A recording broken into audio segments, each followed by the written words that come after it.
Below that is less than nothing. And then we get the faintest bit of pink. Oh, look, there's a little skein of geese over there.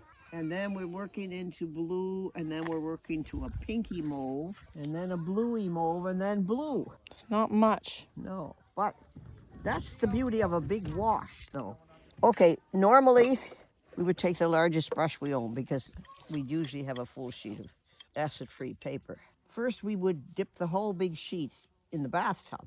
And usually you don't divide your composition in half because that would be boring. So it's all sky and small water, or not much sky and lots of water, if we're looking toward the horizon. We would normally take that and tape it down on a big sheet of masonite. Then we would take a little Naples yellow. So I'm going to take just the faintest hint, very little, almost nothing.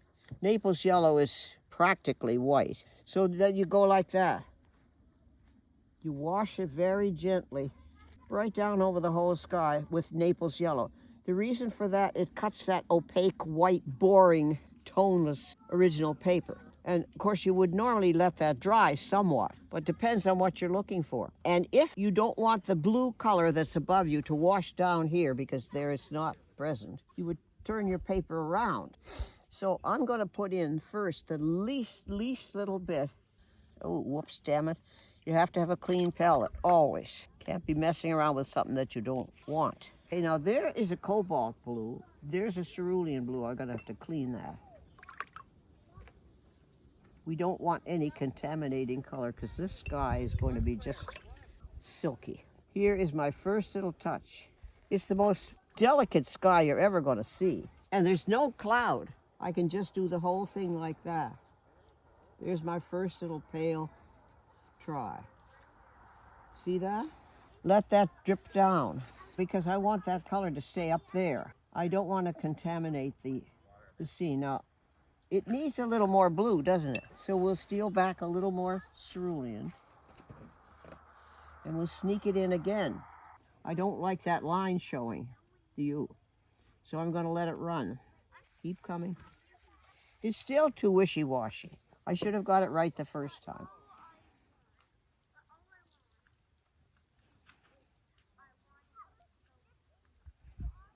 So we're coming down to about there. Look, here's a little flaw. You got to pick it off right now or you'll be stuck with it.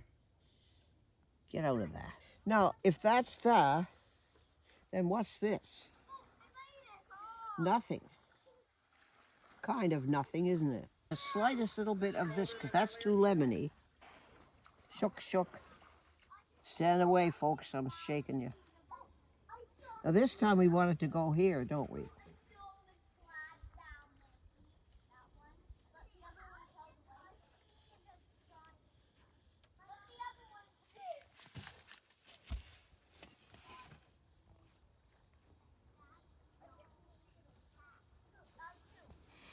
And if we do that, it'll do its own blending, won't it? We can't blend that. It would show streaky reekies. And up in that sky, there's a complete blend. Oh my Lord, look what's happening. You see the rosy color? We're going to sneak that in. And we're never going to touch cadmium for that. We're going to go to alizarin. Alizarin. Look at it. It's purpley already. Someone's been there, but that's to the good. I think we'll take a good hit. And over there is where it's happening.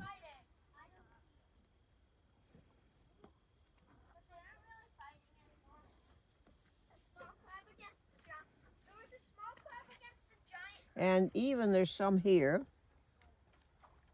You practically don't touch the paper.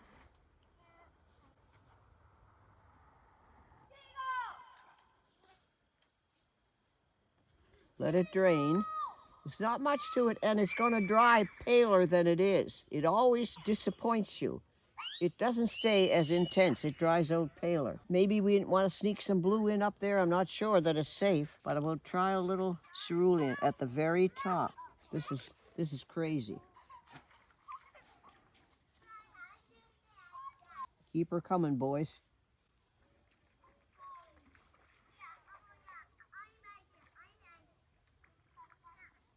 Do a lot of things like that. So it does its own work for you. I want to intensify the top a little, but I don't know if I'll get away with it or not.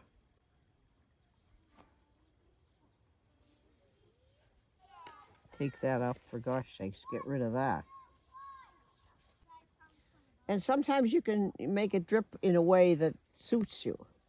You see how it's running? It's what we call bleeding. It's nice when it bleeds naturally rather than painting it in. Here's some cobalt. Here's a little alizarin. A little more. What are we looking at? We're looking at purple. A little more intense because it's not exciting enough. So there's the purple. Again, I'm going to do a dash of it and let it flow.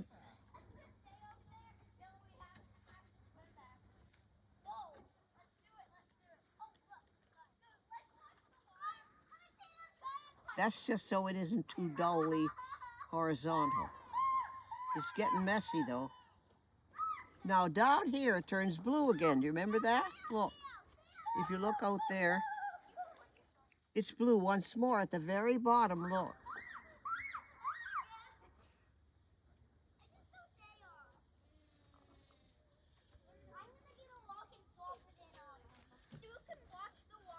We're thinking that that's the horizon. We're looking at the sea, aren't we? And we see that amazing blue that sneaks up in here. Is that kind of like what we're looking at? All right, now guess what? The ocean has a line of quite strong blue out there at the very rim. La ligne de l'horizon, the line of the horizon.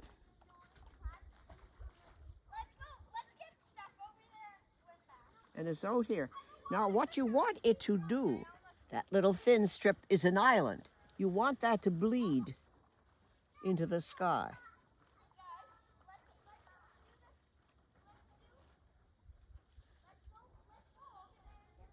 Too much, but can't help it.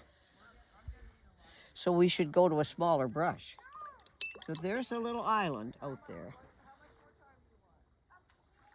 Out here is a big silvery streak of skies is throwing itself toward us. And we might try to get that. And you do want the horizon to be level. It's never crooked, unless you have mistakenly made it crooked. I'm not worried about that because I'm planning on a little line of spruce trees there. Now, here's this big thing again. This is silver. How are we going to get silver? We're going to take a little miserable mess here. I'm going to bit a little bit of a umber color. How am I going to make that silvery tone? Is that silvery? A little bit.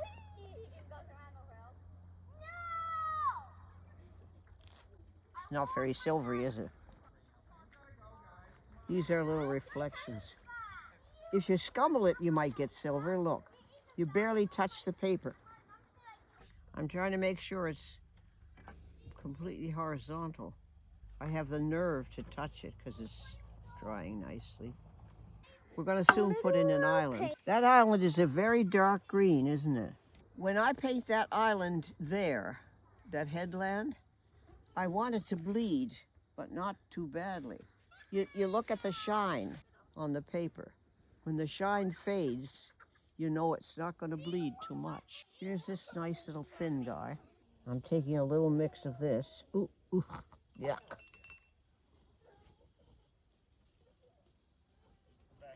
So we have about here, I think it's going to run too much, so I'll do the tiniest little line I can possibly do. Some of these trees are pointy like that. See where the wind blew that tree? And then sometimes you just do this, Lucy, look. You just go ding, ding, ding, ding, ding, ding. You got to blend it in because it doesn't look right. And there's a guy hanging right off the very end, look. finger to you. My God, those mosquitoes are atrocious. Beast. Those are deciduous trees at the bottom of the shoreline. And then it's got like, I don't know what color, some kind of darkened tone. This has a shoreline. It's not all one island. It's little islets, isn't it? Can't be crooked. It's never crooked unless you're making a mistake. We have the complete reflection of that going this way. Yeah, so zooks. Ugh. Those little zooks. So this is what we have, this thing all reflected. It's more or less like this.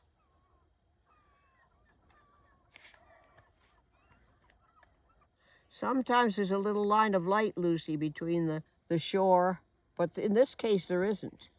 You see how this thing comes off here? A little shimmer.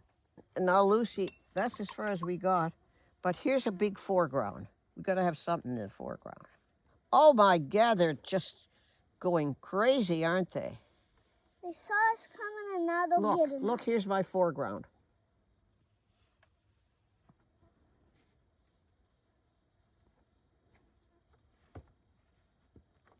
And throw in something. We started too late. Now we learned a lesson here. So here's happening. Look. Oh, this is kind of fun. Watch. One big guy, he comes right up. Don't put him in the middle. That'd be awful. Ooh, too thick.